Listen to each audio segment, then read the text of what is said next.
Life is filled with complex dilemmas for which there are no easy answers. Today, I want to discuss situations where we know we're selling out to some degree. We know we're not being true to ourselves, but there's a payoff that's keeping us stuck. I'd like to talk about different types of these situations where we're compromising our values and how we can get more clarity about them. First, I want to read you a comment that sparked this video idea. Here it is. My biggest problem is that my current job is 90% my dream job, but I'm forced to pretend to have religious beliefs that I actually don't, and it's crushing me. We're also in the worst economy in 80 years, and it's as terrifying as can be to think about leaving this job and trying to find another one in this environment. There's so much that's right with my job that I don't want to give up, but everything about the company culture is centered around these religious beliefs, and I have to go along. This is a bigger deal than it sounds because it requires me to stay single. I've spent the past 5 years trying to convince myself to be happy with this, but I can't. But it's stability, and I don't have much to fall back on. I've had some terrible jobs over the years, and if I could ignore the religion thing, this would be my dream. It's tough. Okay, first I want to say this is not a guy lying to himself. He sees the situation clearly. He knows exactly what he's giving up and what he's getting. Maybe he's tried to be okay with it at some level, but he's not using false gratitude or convincing himself that everything is fine. He's in a genuine dilemma where both options involve real loss, and he's consciously choosing what he feels like is the least painful option for him right now. He's pretty clear, though, that he's not sure how much longer he can keep doing it. And I think a lot of us can probably relate to that. Sometimes we're not lying to ourselves about our lives. We're making deliberate trade-offs. We see the costs clearly, and we're choosing to pay them, at least for now. And I know a common one many guys can relate to is wanting to leave a long, miserable marriage. Staying means keeping your money and your misery. Leaving means freedom and a lot less money. And I know that's an oversimplification, but you get the point. The question I want to explore isn't whether trade-offs are wrong. They're not. We all make them. The question is, how do we know when a trade-off that once made sense has turned into something that's slowly destroying us? Because there's a big difference between a conscious, strategic sacrifice and an indefinite compromise that we've just gotten used to living with. Let me start with the trade-offs we all recognize as normal, even necessary. Mentally healthy people make temporary sacrifices all the time. New parents sacrifice sleep and personal time. People building careers work longer hours when they're getting established. Grad students live on nothing for a few years. Someone caring for an aging parent puts their own plans on hold. These work because they're seasons of life. They have a natural endpoint, or at least a sense of what we're building toward. We can endure a lot when we know it's temporary and we understand the purpose. Nobody loves getting up 3 times a night with a newborn, but we do it because we know that phase won't last forever and we know why it matters. The danger comes when we treat an indefinite compromise as if it's just another season, but there's no spring coming. What starts as, I'll just deal with this for now, turns into years. And we keep telling ourselves it's temporary or that we'll reassess later or that we're waiting for the right time to make a change. But there's no actual endpoint. We've turned what was supposed to be a strategic sacrifice into a way of life. And here's what makes it so hard to see. We're not necessarily lying to ourselves. We might see the situation clearly. We might know exactly what we're giving up. But we've convinced ourselves that as long as we're aware of the cost, we're making a choice. And technically we are. But awareness doesn't mean it's sustainable. And choosing something doesn't automatically make it right for us. So how do we tell the difference between a trade-off we can live with and one that's eating us alive? Here are some questions that might help clarify things. First, is there an actual endpoint to this? Or am I just hoping something changes? A real season has a timeline, even if it's approximate. Until the kids are in school, or until I finish this degree, or until we get through this financial crisis.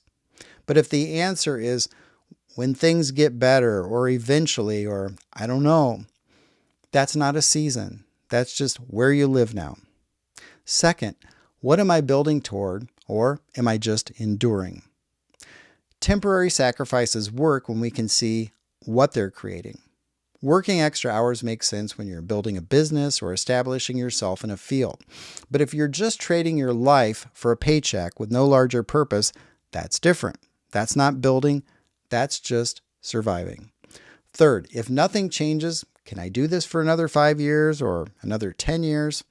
Not in theory, but in reality. Because here's what I've noticed. When people are in a sustainable trade-off, they can usually answer that question. When they're in a trap that's disguised as a choice, that question makes them deeply uncomfortable. Fourth, and this might be the most important one, what's this costing me beyond the obvious sacrifice? The guy who wrote that comment isn't just pretending to have religious beliefs at work. He has to stay single because of it. That's not just a professional compromise, that's affecting his entire life. So the question becomes, what are the ripple effects? Is this trade-off contained, or is it bleeding into everything else? Your health, your self-respect, your ability to be authentic anywhere, your other relationships. And let me offer a couple more ways to get clarity, because sometimes we need to look at our situation from a completely different angle. Imagine you had a terminal illness and 1 year left to live. What would you do right now? Specifically, I'm asking, would you stay in this situation? Would you keep making this trade-off? Or would the fact that time is coming to an end suddenly make the math look completely different? Because if the answer is, well, I would leave immediately, then what does that tell you about whether this is actually working? And here's another one, and I think it might be an even better one. If you don't have children, imagine you do, and if you do have kids, if they're adults, it's okay as well. What message do you want to send your kids about what's important in life? What choices would you hope they would make if they were in your exact situation? Would you want your son or daughter pretending to have religious beliefs they don't have just to keep a good job, no matter how good that job is? Would you want them staying single because their work situation requires it? Would you want them spending 5 years trying to convince themselves to be happy with something that's fundamentally at odds with who they are? And let's change that question a bit to make it work for more people. Think of your very closest family members or friends, the people that you care the most about, being physically and emotionally well and thriving in life. If they were in your situation and compromising themselves the way you've been, how would you feel about it? Would it be okay, or would you try to talk them into considering themselves more? These questions are important because a lot of us will sacrifice our own well-being endlessly, but we would never want our kids, other family members, or friends making the same compromise. And that dissonance, that gap between what we'll tolerate for ourselves and what we'd want someone we love to tolerate is clarifying. That tells us something about whether the trade-off is actually sustainable or whether we've just normalized not honoring ourselves. Here's what I think happens with indefinite compromises, especially ones that require us to be fundamentally inauthentic in a major domain of life. They don't just cost us the thing we're obviously giving up. They cost us in ways we don't always track. When we have to compartmentalize and be one version of ourselves at work and a completely different version everywhere else, that takes energy, constant energy. And over time, that shows up as bitterness, as disconnection, as this sense that we can't fully relax or be ourselves anywhere because we're always managing which version of ourselves is appropriate for which context. It shows up in our health, and it shows up in our other relationships. Notice the cost in real terms, not abstract ones. So, for example, don't say to yourself vaguely, "This is hard." Instead, say, "I can't have a relationship. I have to pretend to believe things I don't. I've been doing this for 5 years, and I'm not happier." When you name the actual concrete costs, the math feels different. And here's the big one. Separate fear from wisdom. Sometimes we stay in situations because we're genuinely weighing complex factors and making a thoughtful decision. Sometimes we stay because we're terrified of the unknown and we're using complexity as a reason not to act. The clarity comes from being honest about which one is actually driving the decision. Trust the thing you keep trying to talk yourself out of. That's usually where the truth lives. And if you have to keep convincing yourself it's fine, it's probably not fine. Now, maybe you're thinking, okay, fine, I get it. I see it clearly now. This is a trap, but I still can't leave right now. The economy's terrible. I don't have anything to fall back on. I have people depending on me. Life is hard. And if that's where you're at, it doesn't mean you're failing or making a bad decision. Sometimes we have to stay, but the staying becomes different once we stop pretending it's fine. When we're conscious about why we're staying, even when there's a cost to us, we stop wasting our energy, beating ourselves up, or ruminating about it. And I think it's helpful if we can put a time frame on it and decide it is what it is for now, but then keep the promise to ourselves to reevaluate it at the end of that time frame. We can start thinking about what comes next, even if next isn't now.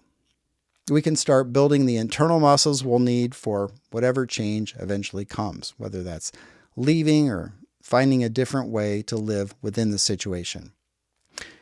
And sometimes the clarity is brutal. Sometimes it feels like we're choosing between authenticity and survival.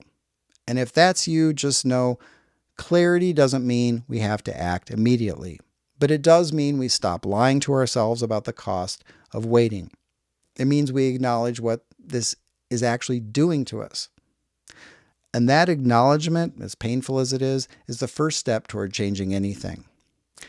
As always, I'm not here to tell anyone what to do. I don't know your situation. I don't know what you're weighing or what's at stake for you personally. So take what you believe is useful from what I've said and leave the rest. Whatever you decide, though, make sure it's an active choice, not just inertia. Make sure the person you're becoming in this situation is someone you can live with. Let me know if this fits with your experience.